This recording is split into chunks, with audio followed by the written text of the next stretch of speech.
Officer, can you answer that? Well, is he an officer? He's an employee of the police. Is he an officer? I'm asking you a question. No, right, so why did you call him an officer? Why did you call him one? Right, mate. Are you going to give me details? I'm not, because you keep talking. Welcome back to the Operation Audit, where we examine real police encounters, explore questions of accountability, and take a closer look at how these situations unfold. Today's footage comes from Matt, 12128, whose channel is linked in the description below if you'd like to watch the original video and support their work.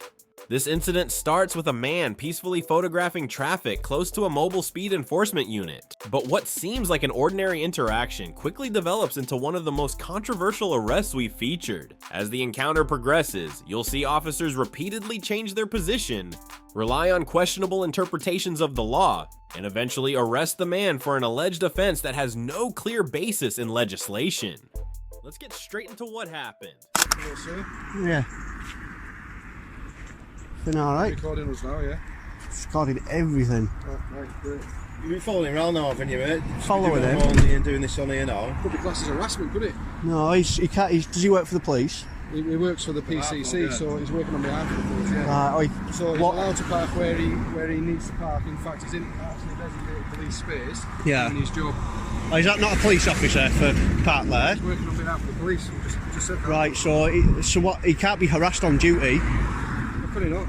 Right from the opening moments, an important detail emerges that shapes everything which follows. The individual inside the enforcement van explains that he works for the police and crime commissioner, making it clear that he is a civilian member of staff rather than a serving police officer. By his own description, he is not a constable and does not possess police powers. At the same time, the man taking photographs is standing on a public road carrying out an activity that is entirely lawful, and there is no requirement for him to explain why he is doing it. Keep that distinction in mind as the encounter develops, because what happens later only makes sense if that key fact is overlooked. So people can't harass anybody who's doing a job, no? Not if I'm taking videos and pictures, no. But why are you taking pictures and videos of him? Right, I'm not, I'm doing pictures and videos of the cars. You're clearly doing it to try and prevent him and intimidate whatever he's doing, aren't you? Intimidate? You're doing it on Walney. I don't intimidate people with a camera. You're coming down and standing in front of his camera like this. I'm filming the traffic. Right, no, you're not filming. I am filming the traffic. I am filming. You can. I've got it on the. For obstructing somebody on behalf. I'd love to see that. The That would be an unlawful arrest. Well, an unlawful arrest that I would make sure there's a private prosecution against you for that. Yeah, well, I guess I'll go to jail. Whatever. Well, I guess I'll go to jail as well. Listen. The auditor responds by pointing out that making an arrest without lawful authority can carry serious consequences. Rather than addressing that concern directly, the reply is simply, "Then I'll go to jail." Setting the legal arguments aside for a moment, the exchange raises a broader issue about professionalism. Police officers are expected to use their powers carefully, act responsibly, and deal with members of the public with respect. Responding to a warning about an unlawful arrest with a joke says far more about the mindset shaping the interaction than any written policy ever could. I'm not doing it to it. How can I intimidate him with a camera? Preventing to do his job. It's not preventing or intimidating. You said intimidating. You try to prevent him. I'm not intimidating him. His normal duty to do his job. Why are you shaking? That's what you're trying to do. What? Why are you shaking? I'm not shaking, I'm just doing this. You're shaking. Yeah, I'm not shaking, am I? Right, listen, mate. Did you get your details taken before? No. The officer spoke to this gentleman and he's filming about this. I'm not intimidating you. You are accusing him of intend to intimidate anybody or not. So you can get arrested for accidentally intimidating someone. You're going to listen to what I'm saying? Go on, yeah. Because you're taping me, so you get it on camera, then you'll have it for future reference. If you're trying to tape in front of him while he's trying to do his job, he can find that intimidating, regardless of whether you find that you're intimidating or not. It doesn't matter what your intentions are. I'm after be a nice car. Pay close attention to the officer's explanation here. He argues that a person's intention is irrelevant and suggests that someone could commit the alleged offense by accident. The difficulty with that position is that the legislation itself begins with the word willfully, a term that requires deliberate conduct. Intent is not an optional technicality or a clever legal argument, it is built into the wording of the offense itself. If that element is missing, the allegation immediately loses one of its essential foundations, even before considering what actually took place. Etc. On the way to work. It's bizarre that you went over Walney when he was over Walney doing his job. I was doing... looking for nice cars over there, and now you stand right in front of his vehicle start doing his job again. Excuse. Just to look for nice cars in the same place. Right. Very bizarre, my friend. Very bizarre. For a first start, get your facts right. I wasn't looking for nice cars down there. I was doing photography of the mountains, etc. Right by his van. Down there. He parks right in front of them. Right by his van. He parks right in front of them. Bizarre. Don't be ridiculous. Absolutely bizarre. Well, bizarre is not a crime. No, you're right, it's not. Bizarre is not a crime. But preventing somebody from doing their job, I'm not preventing him. intimidating them is a crime. I'm not preventing him. He can move on to the next spot and make no mistake. I know he can. I'm just saying, well, I can stay here and work. I'm a photographer. To keep the discussion balanced, it's worth acknowledging one important detail. This wasn't the first occasion that day the auditor had been in the vicinity of the speed camera van, so the officer's curiosity wasn't entirely without context. Even so, suspicion on its own is never enough. It must relate to a specific offense. Observing or photographing vehicles from a public place is not by itself unlawful, and two short interactions fall well short of establishing harassment. As the auditor points out, someone may personally view the behavior as unusual or even strange, but a personal opinion is not the same as legal authority, and it cannot on its own create powers that do not otherwise exist. For Flickr and YouTube, I get paid for it.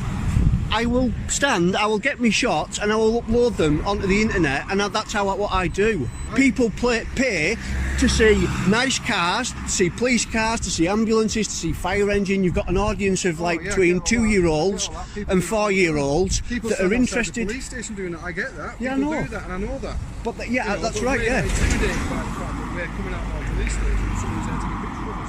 Yeah, that's but fine, because people do like that kind of stuff. You can't be intimidated by someone taking a What we picture. are saying to you is, this gentleman who's trying to do his job feels intimidated because you've been over there doing whatever you're doing with your camera, taking pictures by him. Yeah. And then you come here when he's trying to do his job as well. It's like you're following him. That's, You've got to appreciate how he perceives that. Right, I understand that, but that's like a two-thing coincidence. It's like just a coincidence. I'm telling you now, it's a coincidence. Yeah. You cannot be intimidated by some. I do believe in coincidences, don't get me wrong. Well, there you go. I completely agree in coincidences, but this is... So you can't arrest me on suspicion of a coincidence. It's ridiculous. I've got plenty of pictures of just normal vehicles going down here. Are you videoing as well? I'm doing some videos, yeah. What's this? The videos are for... What's it called then? Say you put it on YouTube, Flickr and all that, what's the title? If I wanted to look at it, what would I be looking for? Emergency services in action. It's just they're for like target at the age range between 18 months to 4 years old. A lot of my kid watches all that sort of stuff, so I'll do videos of them. They're So you're waiting on you to see emergency vehicles up and down? Yeah, everywhere. Park Road, outside Ulverston, on the main bit through Ulverston. Just where you're going to see most of them coming in and out of Barrow, stuff like that. You'd be best off parked outside the police station. You just said you come out. Hang on, I'm just speaking to someone. I'm not. You just said we don't mind you doing that outside. All right, you said that it's be intimidation. No, I said we ain't going to get intimidated by it. Right, I'm with you. Right.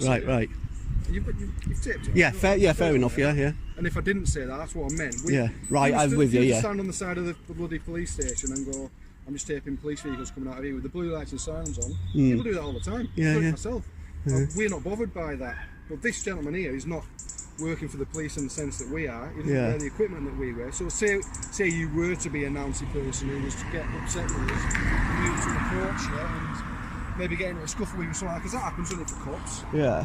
I'm not saying that's going to happen. No, to be honest with you, there's an example that we feel protected and we feel alright about things like that. Gentlemen like this guy here, who's just doing his job with no protection. By this stage, the conversation has shifted away from legal issues and toward personal discomfort. The man operating the speed camera records members of the public as part of his everyday role, yet when someone turns a camera in his direction, police officers are called to address his concerns. Genuine threats or attempts to interfere with someone carrying out their duties are matters the law is designed to deal with, and there are specific offenses that cover that kind of conduct. Simply being filmed, however, is not one of them, and the distinction between feeling uncomfortable and an actual legal violation becomes increasingly difficult to ignore. You've had a word with me. You know what I'm doing. You know that I'm no threat. I will empty my pockets for you. I'll empty my pockets. I've got nothing on me other than a camera. There's no reason for him to feel intimidated. It's ridiculous. I'm a crack little guy. Every time he opens his window, or when he opens it, he put your camera right in front, preventing him going about his lawful duty. I've spoke to the last person. So I need full details, please, because I'm going to report you for offence of reporting of obstructing officer in the lawful execution of his duty. Okay. I'm not to do that. I'm not. Report you for summons. So I need to get your details. I have not put it up to his window. He says different, so I've got to go on. Right, well, I haven't done it. I need full details, please. Got your No. address. Right. If you want to unlawfully detain me, unlawfully arrest me, I have not done it. So I explain to you, I need to report you for an offence for summons, okay?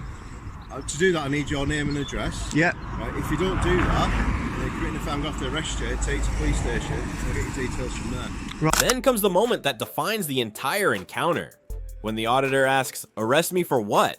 The officer replies, "To ascertain your details." Under Section 24 of PACE, an arrest requires more than one element. There must first be reasonable grounds to suspect that an actual offense has been committed, and only then can the question of necessity be considered. While establishing a person's identity can be a necessity ground in the appropriate circumstances, it cannot exist independently of the underlying offense. Without a valid offense forming the basis of the arrest, using detention simply to obtain someone's details falls apart. In just a few words, the officer transforms what had been a voluntary conversation into an encounter that raises serious questions about whether the detention itself was lawful. Right, well, that'll be an unlawful arrest, because I'm not doing anything. I've not filmed here, I've not gone up to his thing or anything. I'm stood here, I'm taking pictures. Listen, if he said I've gone up to him... Yeah, that's what I said. You've been going, when he's up in the hatch, yeah. You're going up there with your camera in front No, of I'm the not hatch. going up in front of the hatch. I'm stood here, I've not gone past here, and it's on here. Preventing going what he's doing. I'm going on what he's saying, that he can't do his job, because what you're doing, okay? Right. And I'm going to report you for summons, but I need to get your details to do that. If you refuse to give me your details, then I will have to arrest you. That's how I Arrest me for what? For To ascertain your details. No, that's You can't arrest someone to ascertain the details. I'm arresting you for obstructing somebody, an officer or someone who working about the police, going about their lawful duties. You're obstructing them. That's I'm what not. we're arresting you for. I have not done that. Just Just because because forwards with this, aren't we? He's I'm explaining to you. That's what I'm going to do. he's obviously So I need your angry full because I'm details. taking pictures of the cars, etc., going past. That is all I'm doing. And just because he's accused me of that, you cannot arrest me without reasonable suspicion. Listen. I'll explain to you. I spoke to him. I want to report you for obstructing somebody, this officer going about his lawful execution. He's not an officer. Listen, he's working. Is he an officer? Is he an He's officer? an employee of the police going about his lawful Right, duty. okay, but is he an officer? Can you answer that? Well, Is he an officer? he's an employee of the police. Is he an officer? Listen, I'm not asking you a police officer, question. no, but Right, so why did you police call him an officer. officer? Listen. Why did you call him one? Right, mate. Are you going to give me your details? I'm not, because you keep talking. This is arresting you. an unlawful arrest. I'm arresting. One issue keeps resurfacing throughout the exchange. Is the man actually a police officer? The question is raised repeatedly, yet the response seems to evolve each time. He is initially described as an officer, then as someone working on behalf of the police, and later as an employee connected to the police. Those descriptions are not interchangeable. Being employed by or working alongside a police force does not automatically make someone a constable or grant them police powers. The protection provided under Section 89 applies to particular individuals in particular circumstances, not to everyone associated with a police organization. That distinction becomes increasingly significant because the more closely the facts are examined, the less they appear to align with the offense being relied upon. As a result, the explanation itself continues to shift in an apparent attempt to make the circumstances fit the allegation rather than the other way around. Get us a van to Ironworks Road, please. Detainment. I'm filming it, it's all on here. Right, can I please have a copy of that? I've done nothing wrong, just because you said that I have. Right, so It's not on. People tell us before time, we've got to investigate. Just say it, mate. You can't Have you got just anything in arrest your pockets, someone. I mate? haven't. No, I said I would show you my I know you did, pockets. but now we've got you detained. I'm arresting going to you, have to check so it. I'll do it properly. We're arresting you for obstructing this person and going about his lawful execution of his duty, okay? You don't say anything. Well, you may have a defence, you're not answering questions, so much later, and caught in for maybe giving evidence. The reason for your arrest is I can't. So, just got out the police station.